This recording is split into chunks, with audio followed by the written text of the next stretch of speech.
घर को खराब करने के बाद कहा जा रहा है अपना घर ठीक करना पड़ेगा। नवाज शरीफ बंद कमरे में घर ठीक करने का कह रहे थे तो समझ क्यों नहीं आई।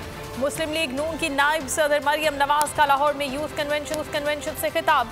कहा नवाज शरीफ घर ठीक करने की बात करे तो गद्दार, आप करें तो मुहिब्बे वतन है। जितनी कुर्बानियां देनी थी दे चुके, अब कुर्बानियां देने का नहीं हिसाब लेने का वक्त आ गया है। नवाज शरीफ के बारे में अगर कोई बात करेगा तो जबान खींच लेंगे।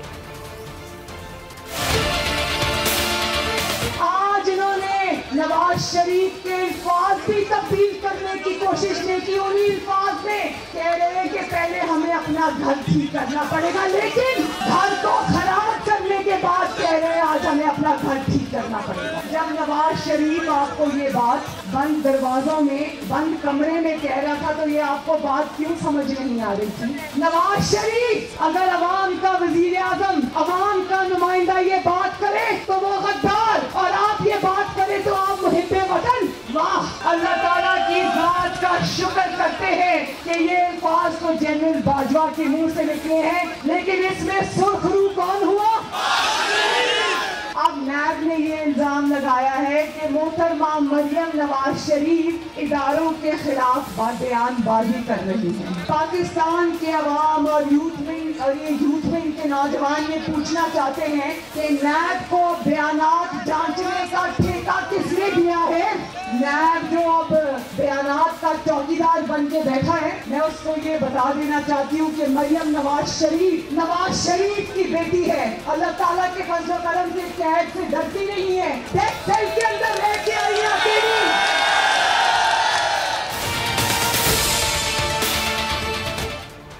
मुस्लिम लीग नून सेनेट में कायदे-ए-हिज़्ब इख्तिलाफ की सीट के मामले पर डट गई। मरियम नवाज कहती है पीडीएम का मुत्तफ़िक़ा फैसला था कि सेनेट में leader of opposition Muslim League नून का होगा। किसी की हार जीत से तब्दीली की गुंजाइश नहीं है। मुस्लिम लीग नून और JUIF अपने बिल पर एहतजाज और बड़े जलसे कर सकती हैं, हमें किसी और की ज़रूरत नहीं है। PDM में रहने या ना रहने का फैसला पीपल्स पार्टी का होगा। उन्होंने हमजा शहबाज से मुतालिक इख्तिलाफात की भी तरदीद कर दी।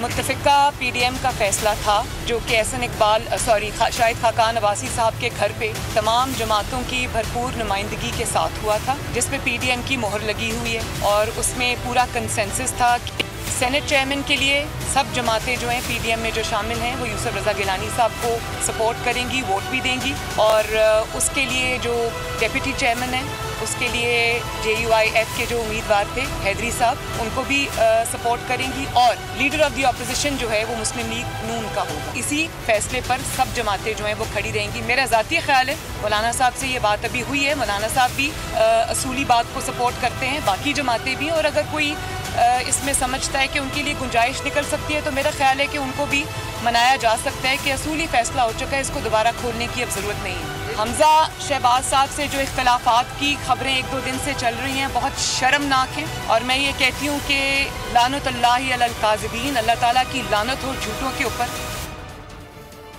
सेनेट में जो कुछ हुआ वो पाकिस्तान पीपल्स पार्टी के लिए बेहतर नहीं है, इसकी तहकीकात होनी चाहिए।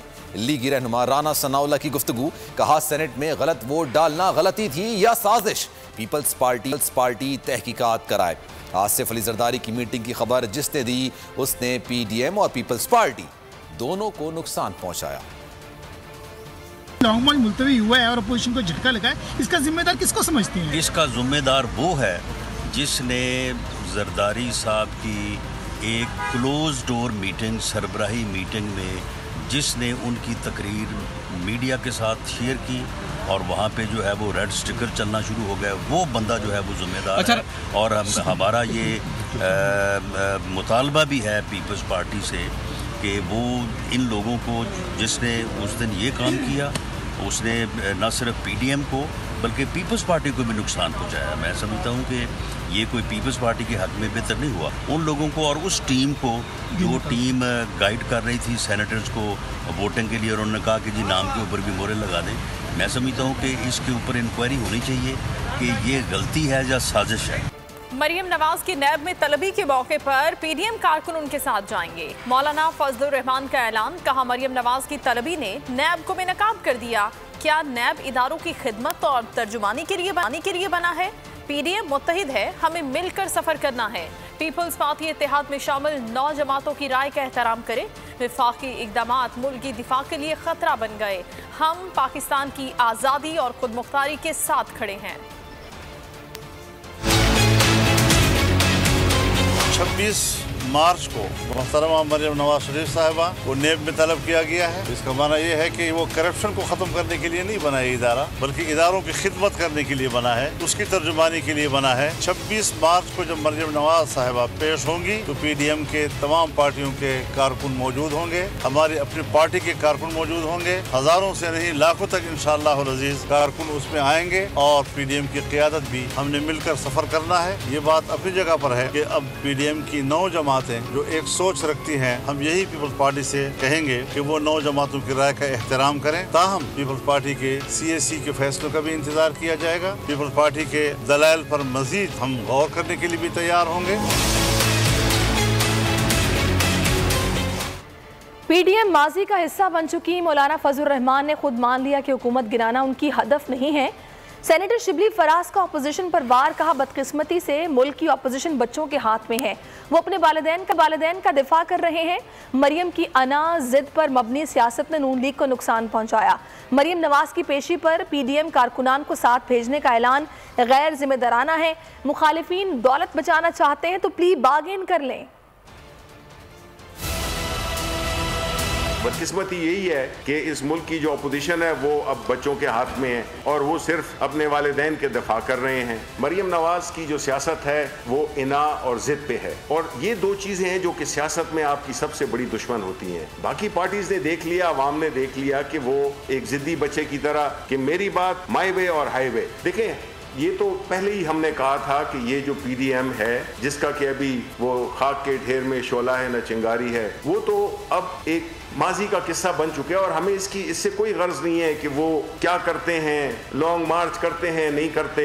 वो अपोजिशन लीडर सेनेट में पीपल्स पार्टी का बनता है, नून का बनता है, किसका बनता है, हमें उससे कोई गर्ज नहीं है। आप बजाय इसके कि प्रोटेस्ट करते हैं, आप जाके हिसाब दे दें, रसीदें दे दें, और आप अपनी जो दौलत है, जो आपकी प्रॉपर्टीज़ हैं, उसको भी बचाना चाहते हैं तो फिर एक कानून में तरीका है, उसको आप वो कर लें, आप प्ली बार्गेन कर लें। जो एटम बम विफाकी हुकूमत पर चलना था वो मौलाना फजलुर रहमान और पीडीएम पर चल गया। पीटीआई रहनुमाओं की अपोजिशन पर वार। फिरदौस आशिक अवान कहती हैं उन्होंने अपने खिलाफ ही बिगुल बजा दिया। कराची में हलीम आदिल शेख से अस्पताल में मुलाकात के बाद कहा हलीम आदिल शेख पर झूठे मुकदमात इसलिए ताज़ा ऑक्सीजन की तरह हैं। गवर्नर सिंध इमरान इस्माइल कहते हैं कि पीडीएम है ही नहीं, बात करना फजूल है। एटम बम बिलावल भुट्टो साहब ने हुकूमत पे चलाना था, सिंध हुकूमत से वो एटम बम जो है वो पीडीएम पे और खास तौर पे मौलाना फजलुर रहमान पे चल गया।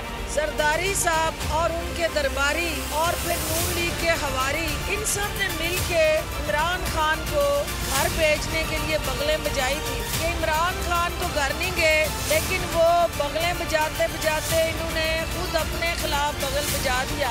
जमहूरियत का चूरन बेचते बेचते तीसरी नस्ल तक आ गए हैं। हलीम आदिल शेख को आप जेलों में रख के आप हलीम आदिल शेख को ऑक्सीजन दे रहे हैं। पीडीएम क्या है कोई चीज? It does not exist. PDM तो कभी कोई चीज थी ही नहीं है, तो वैसे ही चूचू का मुरब्बा था जो खत्म हो गया। मुझे नहीं लगता कि जिलानी साहब को कोई रिलीफ अदालत से मिलेगा।